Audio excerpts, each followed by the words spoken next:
Dans les titres de l'actualité, le Bénin gagne 5 places dans le classement mondial de l'organisation Transparency International, une prime au bout des efforts du pays dans sa lutte contre la corruption.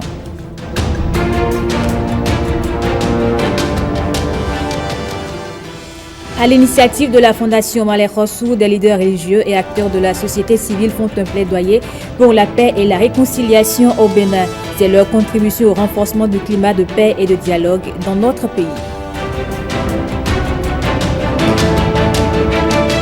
Et puis le Bénin et la République centrafricaine viennent de signer un protocole d'accord. C'est un partage d'expériences dans la protection de l'élan de derby et du corbe de bouffon, deux espèces animales.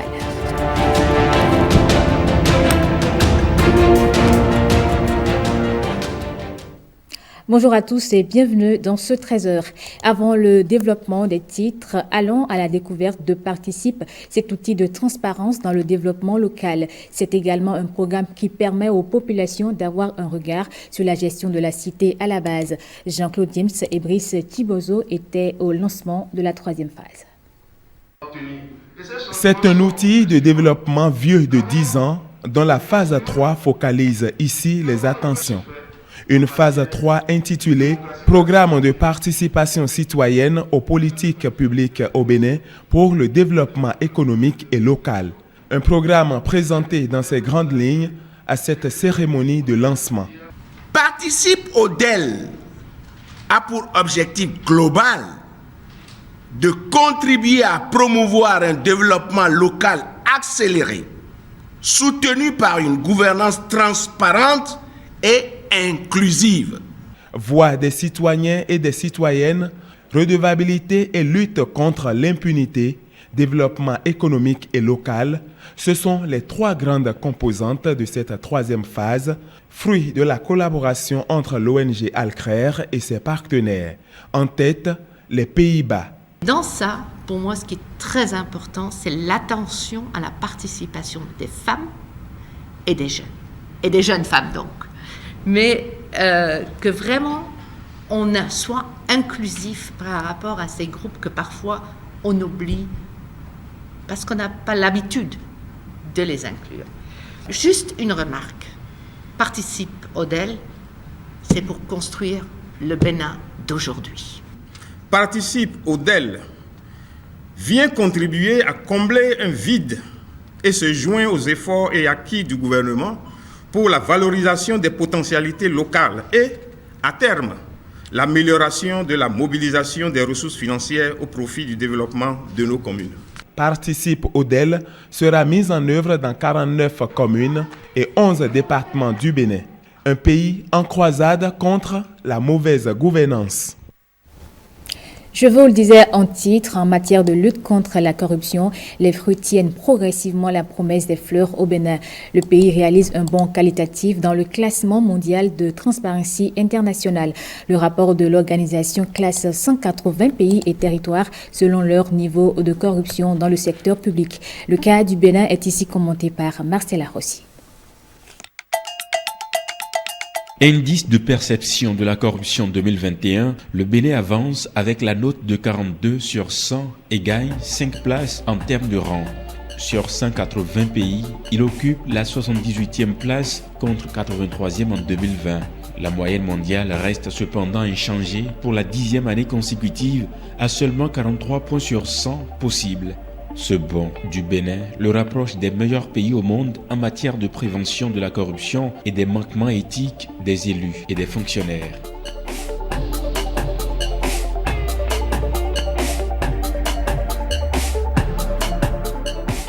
Les efforts continus de Patrice Talon et son gouvernement commencent réellement par payer. Mais malgré l'évolution du cadre juridique et d'une vigilance accrue de la société civile et des médias, la corruption demeure au Bénin au cœur des débats nationaux. Selon les résultats des plus récentes enquêtes d'Afrobaromètre au Bénin, le niveau de corruption dans le pays a diminué ces dernières années pour une grande majorité des citoyens. Et le gouvernement veut aller encore plus loin.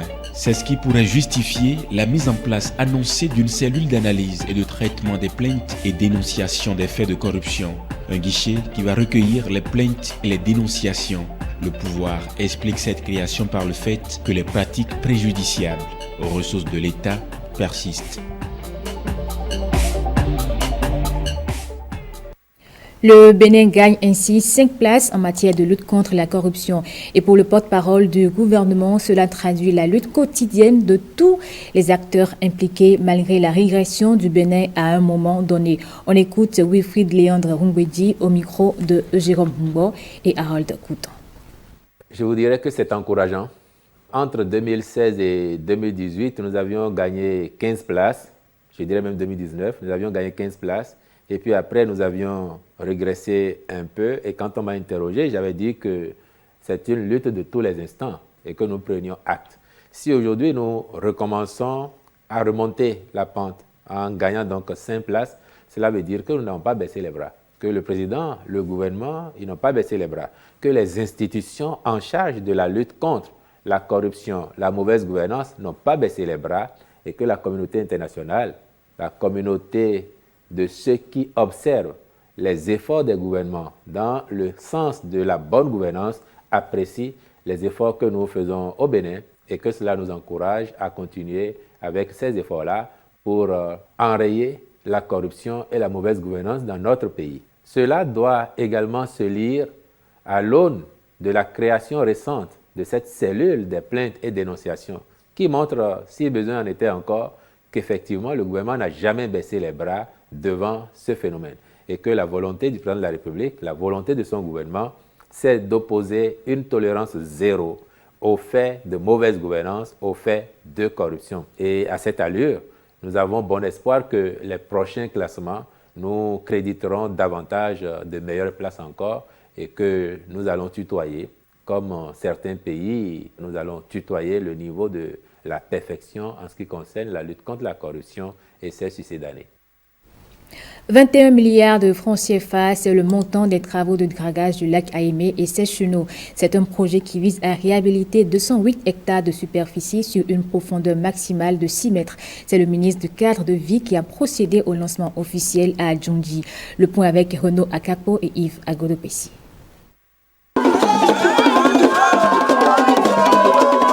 L'ambiance est celle des grands jours sur le site de Djondji, dans l'arrondissement de Djegbadji. La forte mobilisation des têtes couronnées est à la hauteur de l'événement. Le lancement officiel des travaux de dragage du lac Aïmé-Séchenou est à inscrire dans les annales de l'histoire des communautés Khloa, Khoueda, Wachi, Guin et même Seto.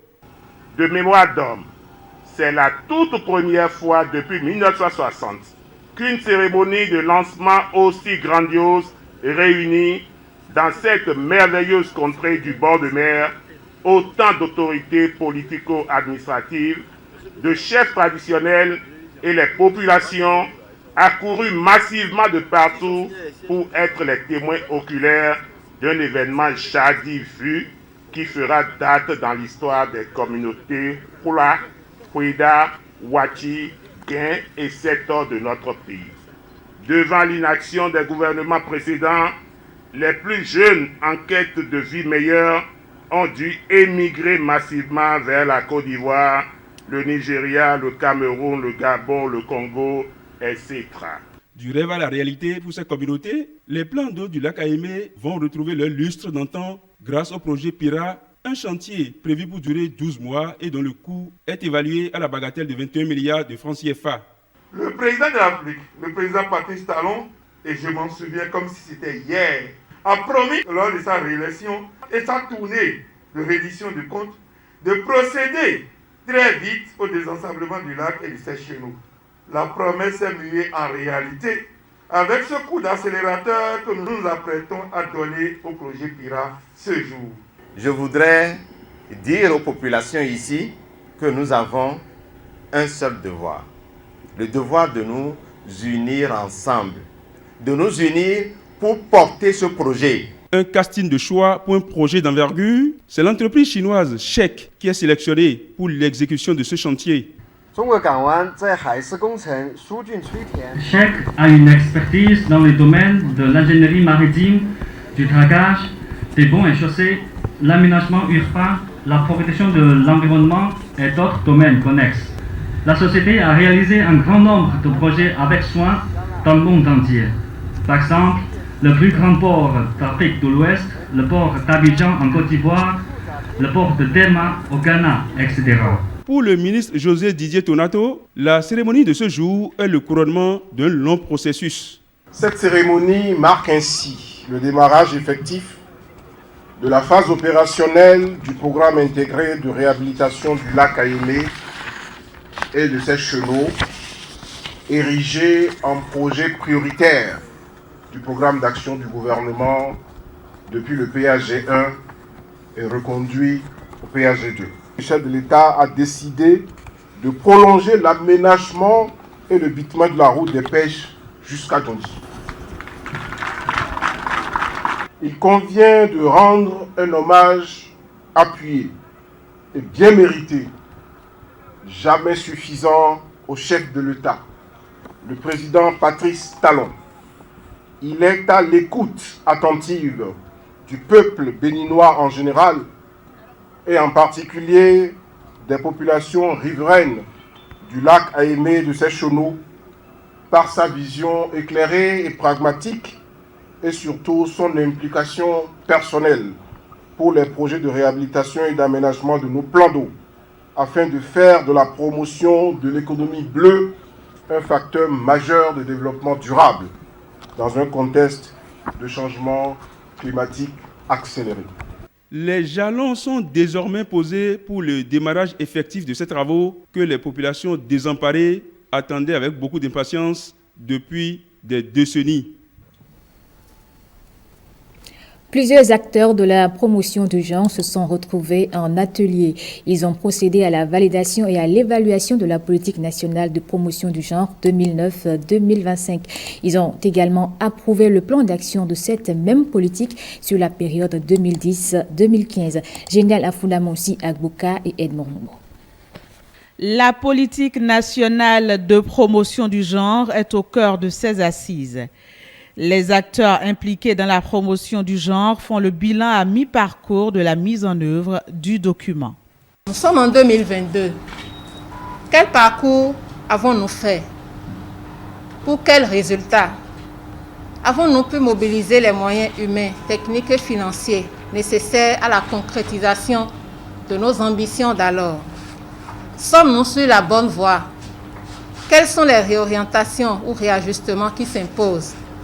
Ce sont autant de questions auxquelles le ministère en charge des Affaires sociales, appuyé par les partenaires techniques et financiers, a entrepris de répondre à travers cette consultation. L'évaluation de la PNPG 2009-2025 et son plan d'action 2010-2015. L'actualisation de la PNPG et l'élaboration de son plan d'action 2021-2025. Le présent atelier a été précédé de plusieurs séances et ateliers, dont celui de la reconstitution de la théorie du changement de la PNPG 2009-2025. Il a permis d'affiner, de consolider et de valider le référentiel et les outils de collecte de l'étude.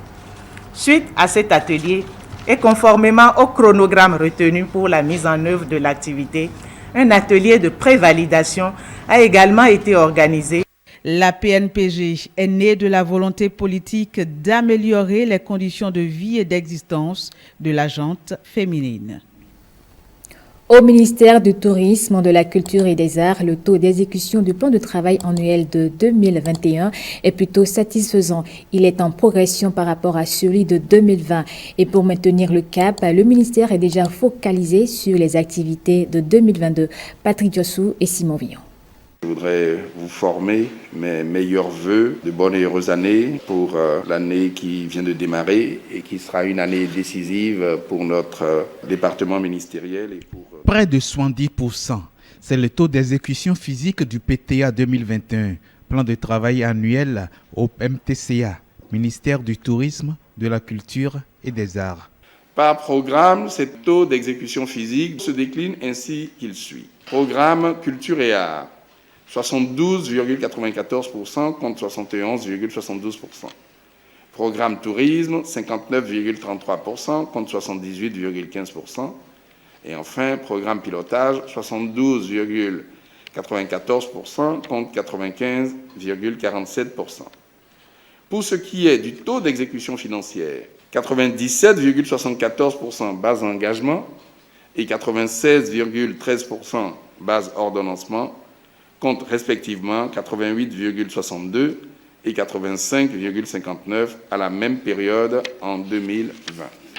Cette revue au 31 décembre du PTA 2021 est l'une des 3 opérations qui ont réuni dans cette salle VIP les directeurs centraux et techniques du dit ministère. Autre point à l'ordre du jour, la validation du rapport de performance exercice 2020. Et dernière ponctuation de cette rencontre, le lancement du PTA 2022 à partir de son PAP, le projet annuel de performance. Des lettres de mission seront notifiées aux responsables des services à la suite du présent atelier. Je le disais également en titre, le Bénin et la République centrafricaine ont signé un protocole. Il définit l'accord des 2 pays en matière de translocation réciproque des élans de derby et des kobs de buffon, 2 espèces animales. Ce protocole est également un pas dans la protection des aires protégées. Le point avec Christelle Tungodo et Ramatou Lawani. La population de l'élan de Derby est en croissance au parc national de Tchinko en République centrafricaine, pendant qu'elle est inexistante au parc national de la Pendjari. Pour ce qui concerne la population de Cob de Buffon, elle connaît une forte diminution en Centrafrique alors qu'elle est en bonne croissance au Bénin. C'est la raison de cette translocation dont le protocole d'accord vient d'être signé par le ministre centrafricain des eaux, forêts, chasse et pêche et celui du cadre de vie au Bénin. Nous sommes extrêmement reconnaissants à la République centrafrique d'avoir accepté ce partenariat qui est un échange entre élan de Derby et Cob de Buffon que je considère juste comme un point de départ.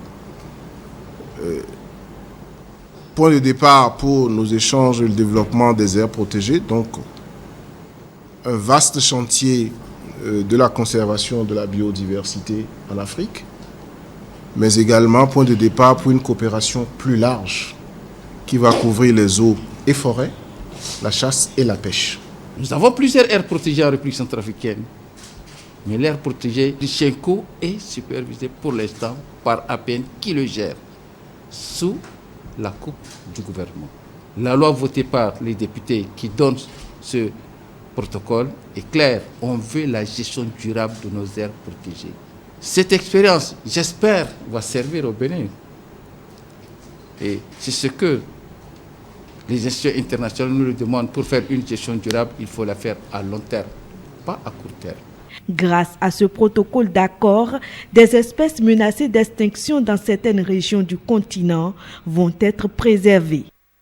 Réforme dans le secteur de la décentralisation. Un appel à candidature a été lancé pour la constitution du fichier national des principales fonctions administratives et techniques dans les mairies. Au total, 539 postes sont ouverts et la date limite de soumission de candidature est fixée au 13 février prochain. Franck Kenevor, expert en décentralisation et gouvernance locale, nous explique le bien fondé de cette innovation au micro de Lenaïk Agbazao. L'instauration d'un fichier national pour certains postes de responsabilité au niveau des collectivités territoriales est une décision qu'il faut saluer parce qu'elle vient véritablement professionnaliser ces métiers municipaux et permettre à l'autorité qui nomme d'avoir une marge de manœuvre satisfaisante pour choisir véritablement les personnes qui ont le profil pour exercer ces fonctions-là. Si vous avez le profil, vous comprenez mieux les procédures au niveau des collectivités territoriales. Depuis 2003, on a fait ce débat interminable où justement, quand il y a des audits dans les communes, on se rend compte que la ressource humaine qui est disponible, qui est chargée de conduire les décisions, de prendre les décisions, les actes, cette ressource humaine n'est pas à la hauteur. Il y a véritablement un souci au niveau du gouvernement de mettre désormais au niveau de nos collectivités territoriales l'homme qu'il faut à la place qu'il faut. La réforme qui vient d'être faite a dépouillé plus ou moins le maire d'un certain nombre de ses prérogatives, même si la même réforme l'a repositionné pour mieux contrôler l'administration communale. Et donc, il fallait une volonté politique, un courage politique et une démarche pédagogique. Le préfet du littoral et les membres de son équipe ont tenu le conseil départemental de concertation et de coordination. Cette première session ordinaire de l'année est consacrée au bilan des actions sur le terrain et aux perspectives de réussite pour 2022. Lunek Agbazaou et Igor Ayoso. Vous n'êtes pas sans savoir. C'est un inventaire des principaux défis relevés en 2021 qui a inauguré cette première session ordinaire du conseil départemental de concertation et de coordination du littoral. La bonne tenue de l'élection présidentielle d'avril 2021, l'amélioration des recettes de la commune avec la création de guichets uniques dans tous les arrondissements, la libération des domaines publics maritimes de Plakodji et Firion 2. Toutefois, certaines attentes n'ont pas pu être comblées. Le problème lié à la gestion des panneaux publicitaires dans la commune est toujours d'actualité. Aussi, assistons-nous impuissants à la recolonisation du domaine public libéré qui se fait persistante et il est nécessaire d'y trouver une solution radicale. Le relèvement du taux d'exécution du budget communal tant espéré n'est toujours pas une réalité. En ce début d'année qui coïncide avec le lancement du programme d'action du gouvernement pour le compte du quinquennat 2021-2026, l'autorité préfectorale invite les membres du conseil départemental à jouer leur partition pour sa concrétisation. Je nous exhorte donc à faire preuve d'anticipation à tous les niveaux et à être présents sur le front de lutte afin d'accompagner les initiatives et réalisations du gouvernement qui sont, on ne peut plus, salutaires. Plusieurs points sont inscrits à l'ordre du jour, dont l'adoption du compte rendu de la session précédente et le point d'exécution des tâches prescrites. À l'occasion, des communications ont été présentées sur les activités de la Société de gestion des déchets et sur les innovations du Code général des impôts en lien avec la fiscalité locale. C'est désormais possible de payer en un clic ses factures d'électricité. Une plateforme est dédiée à cet effet. Elle a été conçue grâce au partenariat entre la SBEE et l'ACI, l'Agence des services et systèmes informatiques du ministère en charge du numérique et de la digitalisation. William Aguiar et Patrick Limanvor étaient à la cérémonie de lancement. www.sbee.bj, le portail d'accès à la plateforme de paiement à distance des factures d'électricité des abonnés au compteur post-payé. Une innovation qui va permettre aux plus de 360 000 abonnés à ce type de paiement de gérer en toute quiétude leurs factures d'électricité. C'est un service qui est depuis longtemps attendu. On a, comme vous savez, un objectif de numériser le réseau, digitaliser nos opérations, réduire les files d'attente et permettre à ce que les transactions se fassent dans le plus simple appareil et directement au niveau des abonnés. Donc, ce service est l'aboutissement d'un travail de longue haleine qui a été fait par les différentes organisations, notamment l'ACI, que je remercie. C'est le rôle de l'ACI. Le rôle de l'ACI, c'est d'accompagner les structures, publiques ou pas, à mettre en place ces blocs technologiques, ces blocs fonctionnels qui leur permettent d'aller vite, de simplifier le business et de satisfaire les clients. Voilà qui vient enrichir le portail des e-services au Bénin. Le portail des e-services regorge de plus de 700 services en ligne. Et parmi ces 700 services, plus d'une centaine qui sont des e-services où vous pouvez à minima faire une demande vis-à-vis de l'administration publique et 45 e-services qui sont totalement dématérialisés. Donc ce e-service qui s'adresse aux clients post-payés n'est pas des moindres. C'est un e-service qui vient vraiment apporter de la facilité aux usagers. De la facilité pour les usagers, mais aussi insuffler une nouvelle dynamique à la vocation commerciale de la SBE. C'est une véritable aubaine pour la clientèle de la SBE qui non seulement gagne en crédibilité, mais aussi renforce son capital confiance vis-à-vis des consommateurs. Car, avec cette révolution technologique, fini les tracasseries pour les détenteurs des compteurs conventionnels à post-paiement, mais dans notre Bénin du possible, ce sera également effectif dans les prochains mois de faire encore mieux. La Société béninoise d'énergie électrique, c'est aujourd'hui plus de 720 000 abonnés, contre 535 000 en 2016, soit 35% d'accroissement. Des chiffres qui confirment les efforts du gouvernement dans ce secteur. Plaidoyer pour la paix et la réconciliation au Bénin. À l'initiative de la Fondation Malek Rossou, plusieurs leaders religieux et les acteurs de la société civile se sont retrouvés. Ils veulent rechercher les voies et moyens pour le maintien du climat de paix et de dialogue dans notre pays. Voici un extrait de la déclaration du premier vice-président de la Fondation Malek Rossou. Il est au micro de Renaud Akakbo et Brice Thibozo. Ce que moi je demande au peuple béninois, restons sereins.